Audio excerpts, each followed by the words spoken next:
എല്ലാവർക്കും സ്വാഗതം. അപ്പോൾ 2613 തന്നെയാണ് നമ്മൾ ഇന്നും പഠിച്ചുകൊണ്ടിരിക്കുന്നത്. അതിൽ ആ മൂന്നപ്പത്തിൻ്റെ കാര്യം തന്നെ അല്പം കൂടി നമ്മൾ വിശദമാക്കണം. 2613 പ്രാർത്ഥനയെ സംബന്ധിച്ച് പ്രധാനപ്പെട്ട 3 ഉപമകൾ വിശുദ്ധ ലൂക്ക നമുക്ക് വേണ്ടി രേഖപ്പെടുത്തിയിട്ടുണ്ട്. ഒന്ന്, നിർബന്ധ ബുദ്ധിയായ സ്നേഹിതൻ നമ്മെ അവിരാമമായ പ്രാർത്ഥനയ്ക്ക് ക്ഷണിക്കുന്നു. മുട്ടുപിൻ നിങ്ങൾക്ക് തുറന്നു കിട്ടും. ഇപ്രകാരം പ്രാർത്ഥിക്കുന്ന ഒരുവന്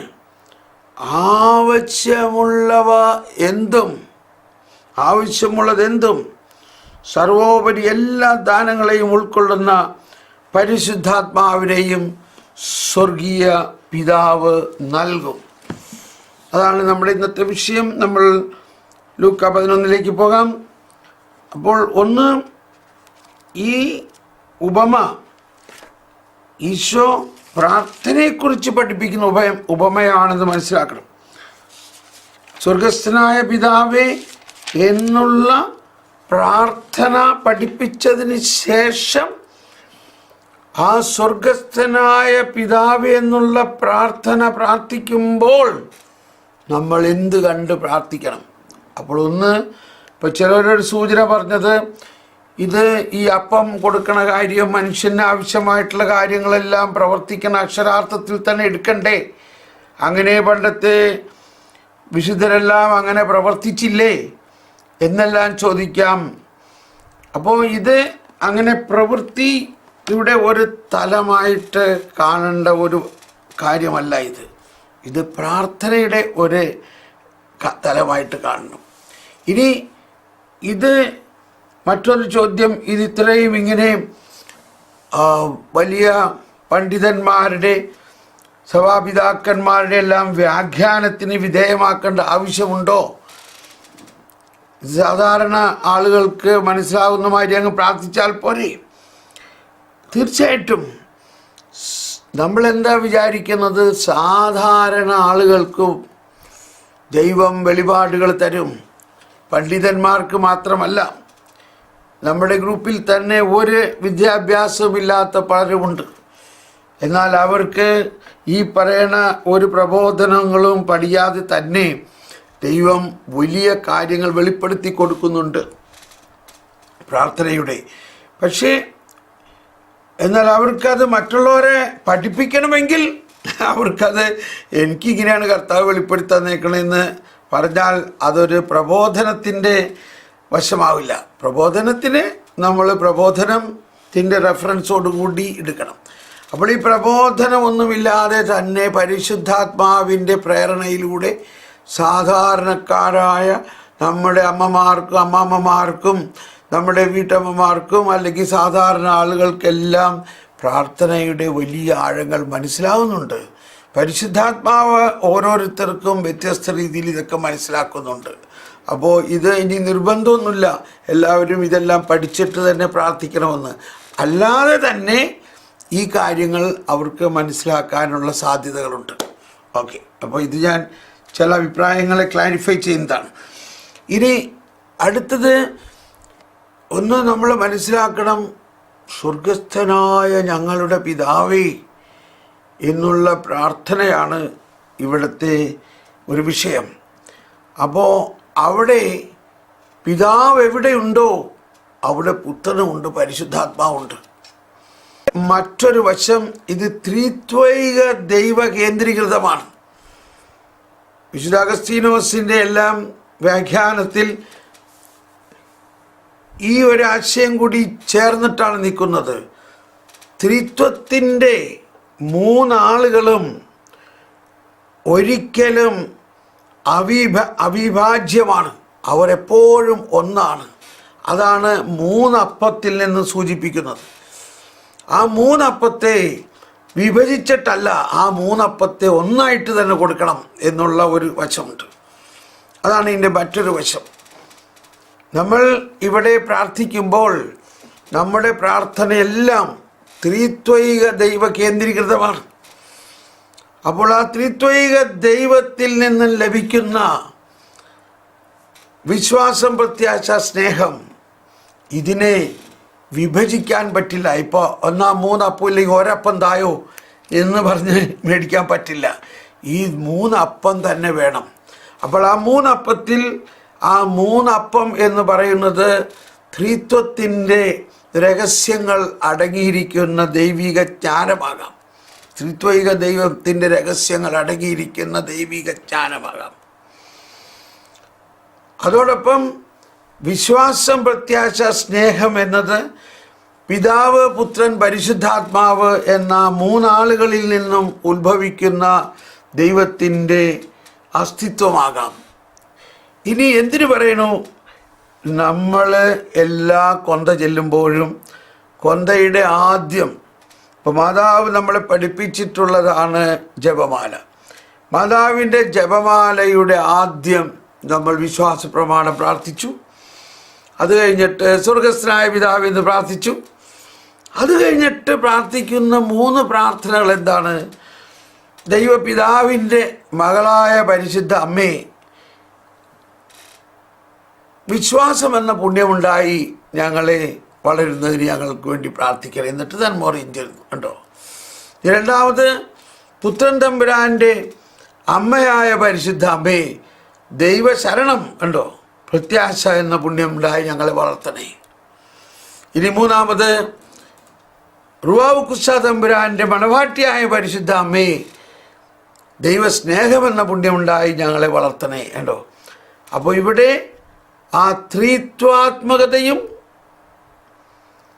എന്നാൽ പിതാവ്, പുത്രൻ, പരിശുദ്ധാത്മാവെന്ന 3 വ്യക്തികളും, എന്നാൽ ആ 3 വ്യക്തികളുമായിട്ട് ബന്ധപ്പെടുത്തിയിട്ടാണ് ഈ 3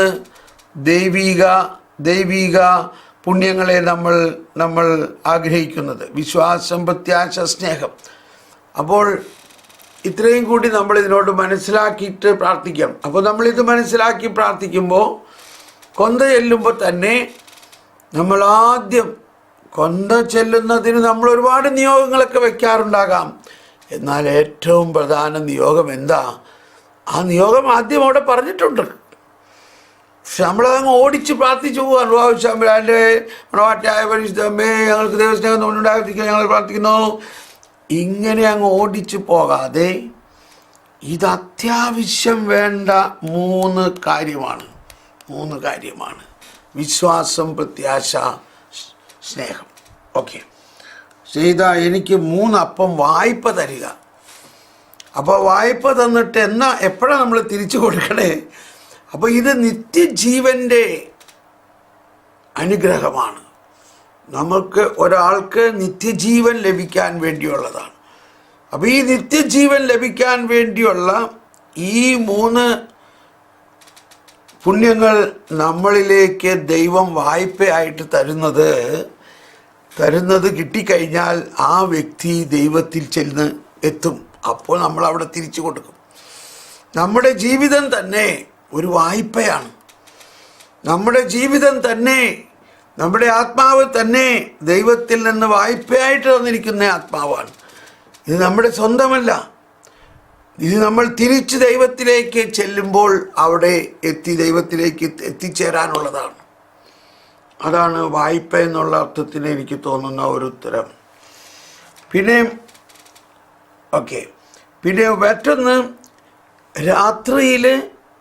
രാത്രിയിൽ വളരെ അർജൻറ്റാണ്. അപ്പോൾ അവിടെ ഒരു യാത്രാമധ്യേ എന്ന് പറയുന്നതിന് ഒരു അർജൻസിയുടെ ഒരു കാര്യം ഉണ്ടാകാനുള്ളൊരു കാരണം ഒരുപക്ഷെ ആ ആത്മാവ് അദ്ദേഹത്തിൻ്റെ യാത്രയുടെ അന്ത്യനിമിഷത്തിലാകാം. അപ്പോൾ അങ്ങനെ നമ്മൾ തന്നെ ചില ആളുകൾക്ക് ചില സമയത്ത് അതിഭയങ്കരമായ പ്രാർത്ഥനാവേശം വരുന്നുണ്ട്. ആരോ മരിക്കാൻ പോകുന്നു, ആ മരിക്കാൻ പോകുന്ന ആത്മാവിന് വേണ്ടി പ്രാർത്ഥിക്കാൻ വേണ്ടി പരിശുദ്ധാത്മാവ് ഭയങ്കരമായിട്ട്, ഒരാത്മാവ് മരിക്കാറായിരിക്കുന്ന അല്ലെങ്കിൽ ഈ ലോകം വിട്ട് പോകാതിരിക്കുന്ന അവസ്ഥയിൽ മറ്റുള്ളവരുടെ സഹായത്തിന് വേണ്ടി കേഴാറുണ്ട്. ആ സഹായം വെച്ച് പ്രാർത്ഥിക്കുന്നു. അതൊക്കെ നമ്മൾ കൊന്ത ചെല്ലുമ്പോൾ മറ്റു പ്രാർത്ഥന ഉണ്ടോ? എൻ്റെ ഈശോ ഞങ്ങളുടെ പാവങ്ങൾ ക്ഷമിക്കണേ, നരകത്തിൽ ഞങ്ങൾ രക്ഷിക്കണേ, എല്ലാ ആത്മാക്കളെയും പ്രത്യേകിച്ച് അങ്ങയുടെ കാരുണ്യം ഏറ്റവും കൂടുതൽ ആവശ്യമുള്ള ആത്മാക്കൾ. അപ്പോൾ ആ ഏറ്റവും കൂടുതൽ ആവശ്യമുള്ള ആത്മാക്കൾക്ക് എന്താണ് അവിടെ വേണ്ടത്? അങ്ങയുടെ കാരുണ്യം വേണം. അതെങ്ങനെ വേണം? ആ കാരുണ്യം എങ്ങനെ അവിടേക്ക് എത്തിക്കും? ഇന്നത്തെ നമ്മുടെ സാമൂഹിക അവസ്ഥയിൽ ഏറ്റവും പ്രധാനമായ ആവശ്യം വിശ്വാസം, ശരണം, വിശ്വാസം, പ്രത്യാശ, സ്നേഹമാണ്. അതിപ്പോൾ വളരെ കൃത്യമായിട്ട് ഞാൻ ഇപ്പോൾ 3-4 ദിവസമായിട്ട് അതിനു മുമ്പേ തന്നെ എൻ്റെ അകത്ത് ഇങ്ങനെ ഈ പ്രാർത്ഥന വന്നുകൊണ്ടേയിരിക്കുകയാണ്. വിശ്വാസം വർദ്ധിപ്പിക്കണേ, ഞങ്ങളുടെ വിശ്വാസം വർദ്ധിപ്പിക്കണേ. പക്ഷെ ഇന്നലെ എനിക്ക് കുറച്ചുകൂടി കൃത്യമായിട്ട് മനസ്സിലായത് വിശ്വാസം വർദ്ധിപ്പിക്കണേ എന്ന് മാത്രം പ്രാർത്ഥിച്ചാൽ പോരാ. ആ 3 അപ്പവും ഒറ്റ പാക്കറ്റായിട്ട് നമുക്ക് കിട്ടണം. അത് ത്രിത്വത്തിൻ്റെ രഹസ്യമാണത്. അതിനെ വിഭജിക്കാൻ പാടില്ല. നമുക്ക് 3 കിട്ടിയേ തീരൂ. അതാണ്. അത് 3 ഒന്നിച്ച് കിട്ടണം. ഒരെണ്ണം മാത്രം കിട്ടിയാൽ പോരാ, വിശ്വാസം മാത്രം കിട്ടിയാൽ പോരാ. വിശ്വാസത്തോടൊപ്പം സ്നേഹം കിട്ടിയില്ലെങ്കിൽ ആ വിശ്വാസം കൊണ്ട് പ്രയോജനമില്ല. സ്നേഹം മാത്രം കിട്ടിയാൽ പോരാ, വിശ്വാസമില്ലാത്ത സ്നേഹം കിട്ടിയത് കൊണ്ട് എന്ത് പ്രയോജനം? ഇത് രണ്ടും കിട്ടിയിട്ട് പ്രത്യാശയില്ലാതെ ഇരുന്നിട്ട് എന്താ കാര്യം? അപ്പോൾ ഇത് 3 ഒന്നിച്ച് കിട്ടണം എന്നുള്ള ഒരു വലിയ രഹസ്യം കൂടി ആണ് ഇതിനകത്ത് അടങ്ങിയിരിക്കുന്നത്. 3 അപ്പത്തിന് മറ്റൊരു വ്യാഖ്യാനമുള്ളത് നമ്മുടെ ആത്മാവ്, മനസ്സ്, ശരീരത്തിന് വേണ്ട ഭക്ഷണം. ആത്മാവ്, മനസ്സ്, ശരീരം. നമ്മളിൽ 3 അളവുകളുള്ളത്. 3 ഭാഗമാണുള്ളത്. 3നും വ്യത്യസ്തമായ ഭക്ഷണം വേണം. നമ്മുടെ ആത്മാവിൻ്റെ ഭക്ഷണം, മനസ്സിൻ്റെ ഭക്ഷണം, ശരീരത്തിൻ്റെ ഭക്ഷണം. അങ്ങനെ ഒരർത്ഥവും കൂടി അതിനുണ്ട്. ഓക്കെ, അപ്പോൾ ഇത്രയും വെച്ചുകൊണ്ട് നമ്മൾ ഈ ടോപ്പിക്കിൽ നിന്ന് അടുത്തതിലേക്ക് പോവുകയാണ്. അടുത്തത് എന്താ? അടുത്തത് ഇതിൻ്റെ തന്നെ അടുത്ത സ്റ്റേജാണ്. ഇതിൻ്റെ അടുത്ത സ്റ്റേജ് പറയുന്നത്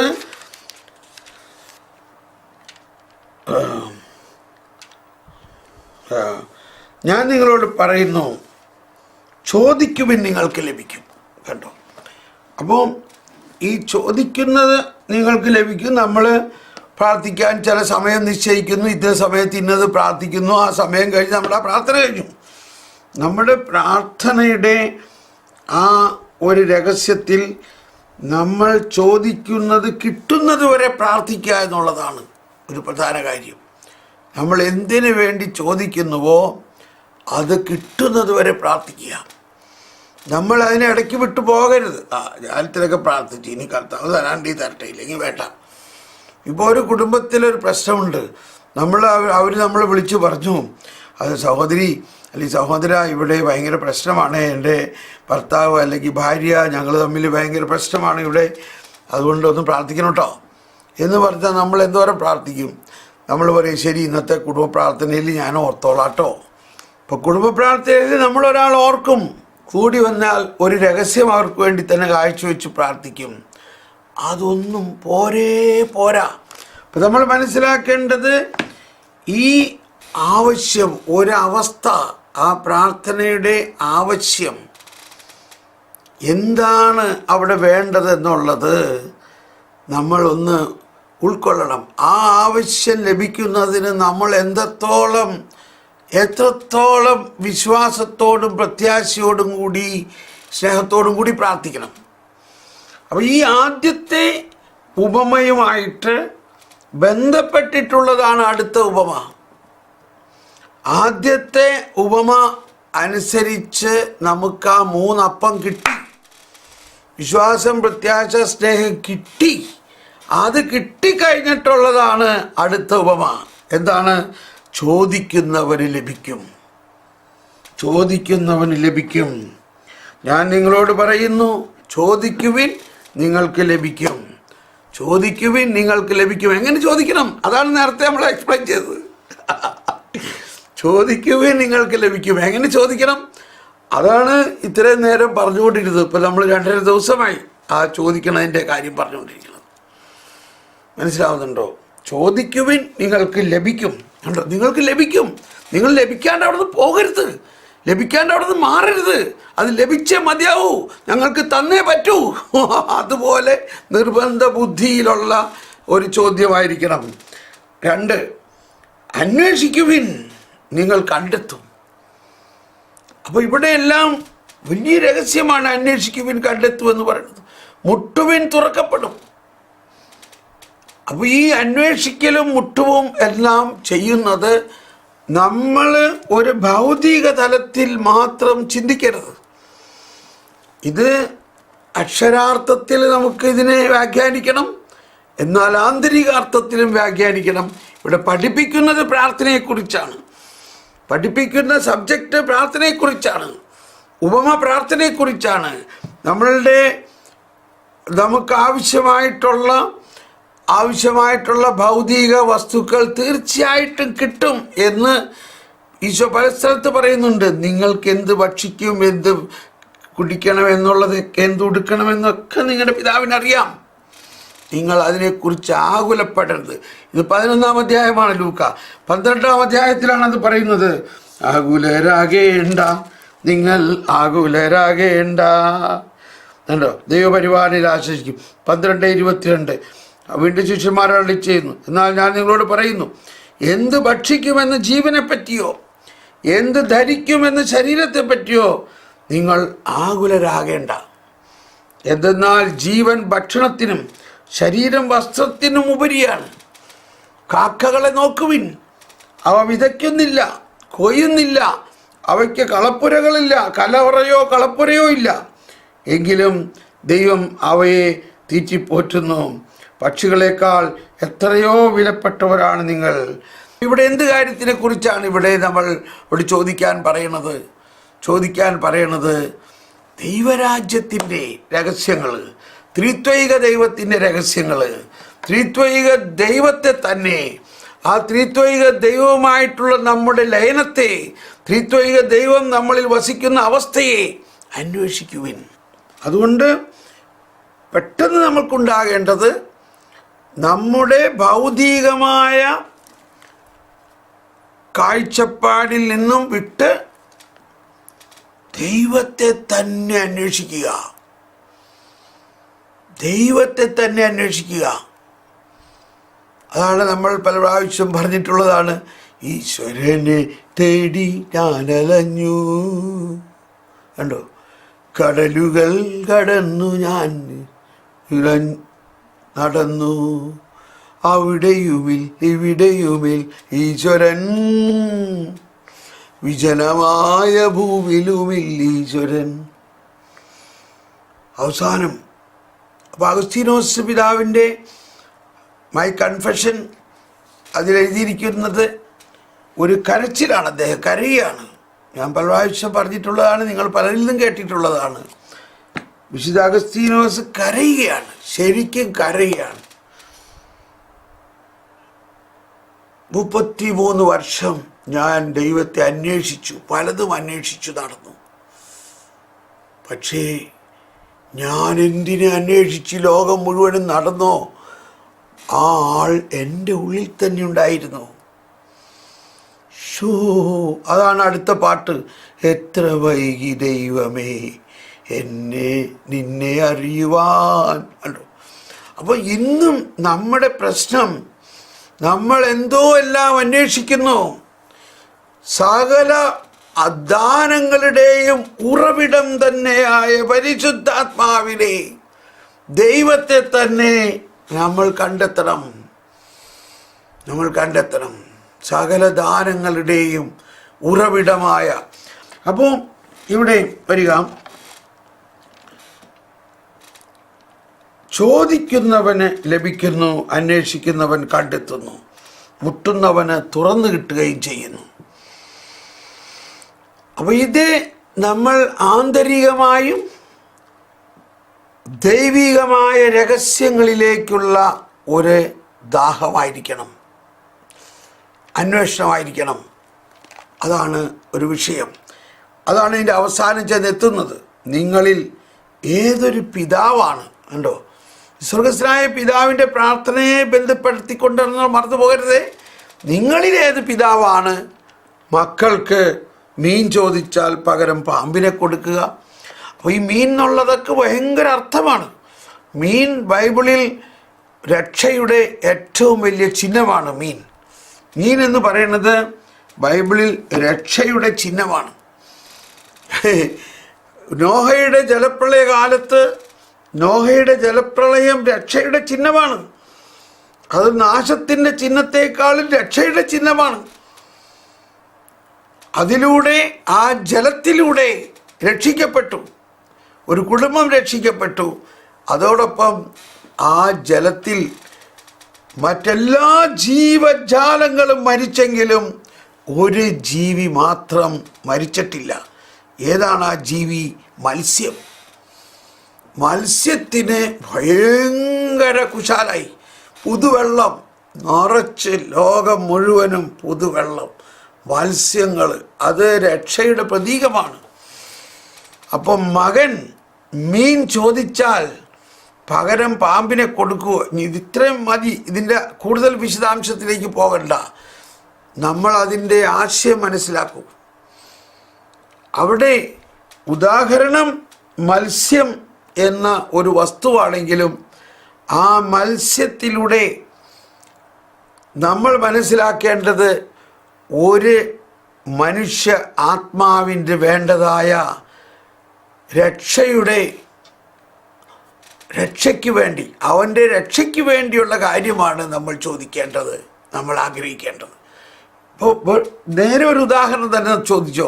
നമ്മളിപ്പോൾ ഒരു പെൺകൊച്ച് നമ്മുടെ വീട്ടിൽ പിറന്നാൽ നമ്മൾ ഉടനെ ചിന്തിക്കണം, അയ്യോ പെൺകൊച്ചാണല്ലോ പിറന്നത്. എന്താ പെൺകൊച്ചാണെന്ന് പറയുമ്പോൾ തന്നെ ചിന്തയാണ്, ഓ ഇത്ര സ്ത്രീധനം കൊടുക്കേണ്ടി വരുമല്ലോ, അതിനിപ്പോഴേ തന്നെ ഒരുമിച്ച് കൂട്ടണമല്ലോ.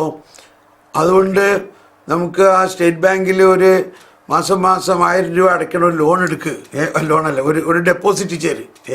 മനുഷ്യ പെൺകൊച്ചാണ് പറഞ്ഞേക്കണം, മനസ്സിലായിട്ടില്ല. എന്ത് വിചാരിച്ചിട്ടാണ്? ഇതിന് 25 വയസ്സാകുമ്പോൾ ഇത്ര ലക്ഷം സ്ത്രീധനം കൊടുത്താലല്ലേ കെട്ടിക്കാൻ പറ്റുള്ളൂ. എവിടെ നിന്ന് കാശ് ഇങ്ങനെ എടുത്ത്? നീ എന്ത് വിചാരിച്ചിങ്ങനെ ജീവിക്കണേ? ഇങ്ങനെ പെണ്ണുങ്ങളോട് തന്നെ ചോദിക്കുകയാണെന്ന് ആലോചിച്ച് നോക്കി. ഇതാണ് ക്രിസ്ത്യാനി, കത്തോലിക്കൻ്റെ ഹൃദയമാണ് ഈ കേൾക്കണത്. എന്തൊരു അജ്ഞതയും അന്ധകാരവുമാണെന്ന് നമ്മളൊന്ന് നോക്കിയേ. എന്നോട് ക്ഷമിക്കണം ഞാനിത് പറയുന്നതിന്. ഇത് ഒരു എക്സാഗ്രേറ്റഡ് ആയിട്ടുള്ള ഒരു ഇതായിരിക്കും, എന്നാൽ പച്ചപ്പരമാർത്ഥമാണിത്. നമ്മൾ ഈ ജനിച്ചു വീണ കുഞ്ഞിൻ്റെ ആത്മാവിൻ്റെ രക്ഷയുടെ കാര്യമാണോ അവിടെ നോക്കുന്നത്? പറയും. ഇനി അതിന് 3-4 വയസ്സാകുമ്പോഴേക്കും നമ്മൾ എങ്ങനെയെങ്കിലും ഇതിനെ നല്ല സ്കൂളിൽ പഠിപ്പിക്കണം കേട്ടോ, സിസ്റ്റർമാർ നടത്തുന്ന സ്കൂളിൽ കോൺവെൻറ്റ് എഡ്യൂക്കേഷൻ കൊടുക്കണം, അല്ലെങ്കിൽ അച്ഛന്മാരുടെ അല്ലെങ്കിൽ ഇംഗ്ലീഷ് മീഡിയം സ്കൂളിൽ അതിന് ഇത്ര ഡെപ്പോസിറ്റ് കൊടുക്കണം, അത് കൊടുക്കണം, ഇത് കൊടുക്കണം. ഇതൊക്കെ നമ്മൾ അന്വേഷിക്കും. എന്നാൽ ഈ കൊച്ചിൻ്റെ ആത്മാവിന് ആദ്യം വേണ്ടത് എന്താ? ഈ കൊച്ചിൻ്റെ ആത്മാവിന് ആദ്യം വേണ്ടത് എന്താ? സ്നേഹമുള്ളവരെ, അടിസ്ഥാനപരമായൊരു മാറ്റം ഉണ്ടാകണം നമുക്ക്.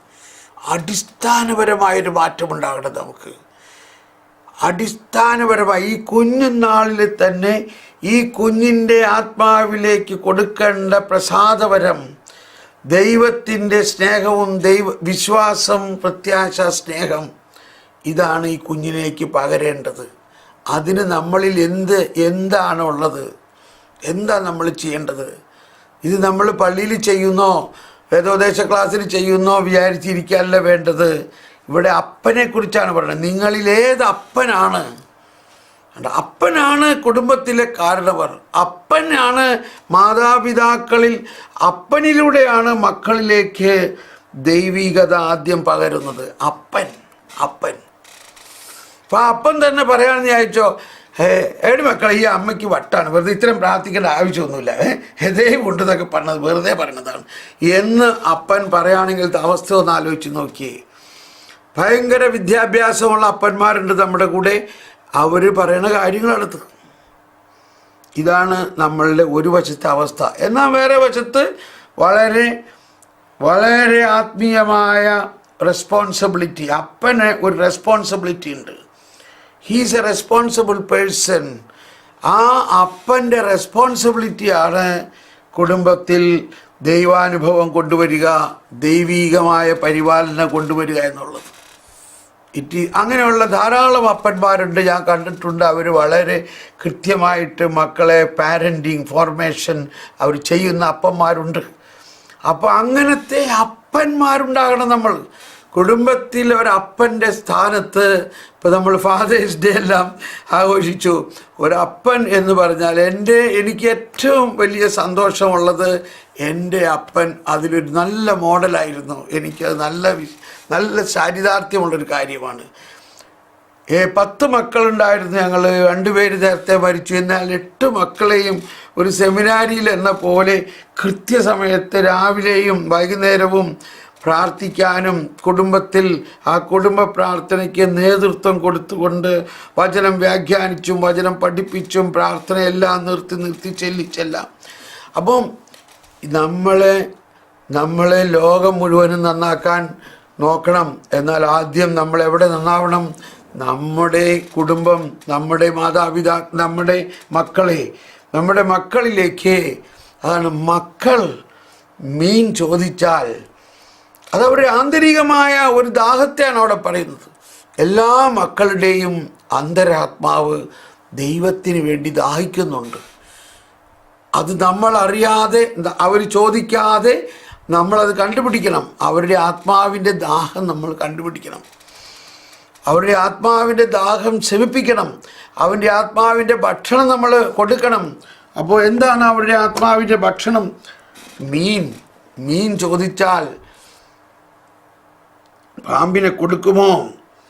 മുട്ട ചോദിച്ചാൽ പകരം തേളിനെ കൊടുക്കുമോ? എന്നിട്ട് പറയാണ്, മക്കൾക്ക് നല്ല ദാനങ്ങൾ നൽകാൻ. അടുത്ത വാക്ക് പറയാൻ ബുദ്ധിമുട്ടുണ്ട്. ദുഷ്ടരായ നിങ്ങൾ എന്ന് പറഞ്ഞാൽ നമ്മൾ സാധാരണ മനുഷ്യരായ നമ്മൾ ദൈവമൊന്നുമല്ല, ദൈവപിതാവുമല്ല. ദൈവപിതാവിൻ്റെ ആ വാത്സല്യത്തെ അടുത്തേക്ക് നമ്മൾ നിൽക്കുന്നില്ല. എങ്കിലും നമുക്ക് നമ്മുടെ മക്കൾക്ക് നല്ല ദാനങ്ങൾ കൊടുക്കണമെന്നാണ് ആഗ്രഹം. എങ്കിൽ ദൈവപിതാവ്, സ്വർഗസ്ഥനായ പിതാവിൻ്റെ പ്രാർത്ഥനയാണ്. സ്വർഗസ്ഥനായ പിതാവ് ചോദിക്കുന്നവർക്ക്, ഇവിടെയാണ് നമ്മൾക്ക് കോൺസെൻട്രേഷൻ. എത്രയധികമായി എല്ലാ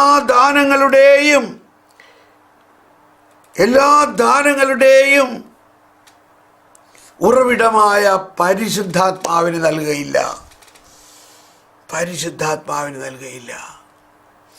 സ്നേഹമുള്ളവരെ, അപ്പോൾ അതുകൊണ്ട് നമ്മൾ പരിശുദ്ധാത്മാവിന് വേണ്ടി പ്രാർത്ഥിക്കണമെന്നൊക്കെ അറിയാമെങ്കിലും നമ്മൾ പ്രാർത്ഥിക്കുന്നത് പോരാ. അപ്പോൾ ഒന്ന് വിശ്വാസം, പ്രത്യാശ, സ്നേഹം എന്ന 3 അപ്പം ഒന്നിച്ച് കിട്ടണം. അത് പ്രധാന ഒരു ബോധ്യമായിട്ട് വന്നിരിക്കുകയാണ്. ഇപ്പോൾ നമുക്ക് വിശ്വാസം മാത്രം കിട്ടിയാൽ പോരാ. സ്നേഹമില്ലാത്ത വിശ്വാസമില്ലാത്ത സ്നേഹം, പ്രത്യാശയില്ലാത്ത വിശ്വാസം. നമ്മൾ വിശ്വാസിയാണ്, പള്ളിയിലൊക്കെ നന്നായിട്ട് പോകുന്നുണ്ട്, കുർബാന കഴിഞ്ഞ് ഇറങ്ങിക്കഴിഞ്ഞ് കഴിഞ്ഞാൽ എന്തിന് പറയണേ, എൻ്റെ തമ്പുരാനെ ഇങ്ങനെ ജീവിച്ചിട്ട് എന്ത് പ്രയോജനം, എങ്ങനെയെങ്കിലും ഒന്നങ്ങ് മരിച്ചാൽ മതി. ഇപ്പം എവിടെയാ പ്രത്യാശ? കുർബാന കഴിഞ്ഞ് വരുന്ന ആളാണ്. അപ്പോൾ നമ്മുടെ ജീവിതത്തിൽ ഈ പ്രാർത്ഥനയിലൂടെ വളരെ ശ്രേഷ്ഠമായ ഒരു ആവശ്യമുണ്ട്. നമ്മൾ സമയം കഴിഞ്ഞു, ഇപ്പം നിർത്താൻ പോവുകയാണ്. ഓരോരുത്തർ ഫീലേഴ്സ് വിടണമായിരിക്കാണ്. ഓരോരുത്തരുടെ മെസ്സേജ് കിട്ടുമ്പോൾ എനിക്ക് മനസ്സിലാവുന്നുണ്ട്, it is A warning for me, time is over. മക്കൾക്ക് നല്ല ദാനങ്ങൾ നൽകാൻ ദുഷ്ടരായ നിങ്ങൾക്ക് അറിയാമെങ്കിൽ സ്വർഗസ്ഥനായ പിതാവ് തന്നോട് ചോദിക്കുന്നവർക്ക് എത്ര അധികമായി, കണ്ടോ, എത്ര അധികമായി എന്ന് പറയുന്നതിൻ്റെ അർത്ഥം എന്താണ്? മറ്റൊരു സ്ഥലത്ത് ഈശോ പറഞ്ഞിട്ടുണ്ട്, അളന്നല്ല. കണ്ടോ, അളന്നല്ല പരിശുദ്ധാത്മാവിന് നൽകുന്നത്, അളന്നല്ല. അതായത് ദൈവം നൽകുന്ന ദൈവത്തെ തന്നെയാണ് ദൈവം നൽകുന്നത്. ദൈവത്തെ തന്നെയാണ് ദൈവം നൽകുന്നത്. പരിശുദ്ധാത്മാവിനെ നൽകുമ്പോൾ പിതാവിനെയും പുത്രനെയും മാറ്റി നിർത്തിയിട്ടാണോ പരിശുദ്ധാത്മാവിനെ നൽകുന്നത്? അതാണ് ത്രിത്വത്തിൻ്റെ ഐക്യത്തെക്കുറിച്ചാണ് മൂന്ന് എന്നുള്ള സംജ്ഞ. അളന്നല്ല. പരിശുദ്ധാത്മാവ് ഒരു വ്യക്തിയാണ്. ആ വ്യക്തിനെ എങ്ങനെ അളക്കണേ? അപ്പോൾ പരിശുദ്ധാത്മാവിനെ നൽകും, പരിശുദ്ധാത്മാവിൻ്റെ ദാനങ്ങൾ നൽകുമെന്നെല്ലാം പറയുമ്പോൾ നമ്മൾ മനസ്സിലാക്കേണ്ടത് ഒരു വസ്തുവോ ഒരു സബ്സ്റ്റൻസോ അല്ല. It is one substance which is United. അത് ദൈവം തന്നെയാണ്. ഇവിടെ നിർത്താം. എന്നിട്ട് നമുക്കൊന്ന് ശരിക്കും ആത്മാർത്ഥമായിട്ട് ഒന്ന് പ്രാർത്ഥിക്കാം.